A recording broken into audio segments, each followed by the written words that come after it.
ভালো বাবা মা মানে কি সন্তানকে আপনি কয়েক লাখ লাখ টাকার কোটি কোটি টাকার উপহার কিনে দেবেন এটা না। তরবিয়ত আপনাকে দিতে হবে, তরবিয়ত আপনাকে দিতে হবে। স্কুল মাদ্রাসায় পাঠিয়েই আপনি খালাস হয়ে গেলেন, এরকম হবে না। আপনার সন্তানকে ঘুম পাড়ানোর সময় যদি গল্প করতে হয়, সেই গল্প ঠাকুরমার ঝুলি থেকে করবেন না, সেই গল্প খালিদ ইবনে ওয়ালিদের গল্প করবেন, সুলতান সালাহুদ্দিন আইয়ুবের গল্প করবেন, শাহজালাল ইয়ামুনির গল্প করবেন, হযরত ফুলতুলি সাহেবের গল্প করবেন।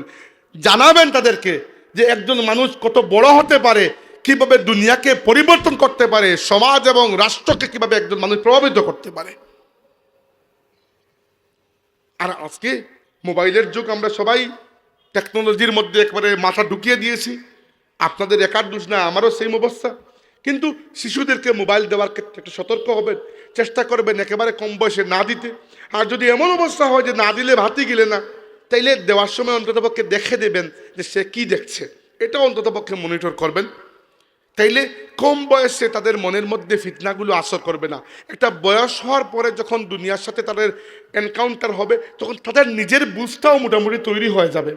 আপনার দিনকে জানুন এবং ভালো প্যারেন্ট হওয়ার, ভালো বাবা মা হওয়ার দোয়া করুন, আল্লাহর কাছে একটা পরিকল্পনা করুন। আল্লাহ পাক আমাদেরকে যেন আখিরি জামানার তামাম ফিতনা থেকে রক্ষা করেন, আমরা বলি আমিন।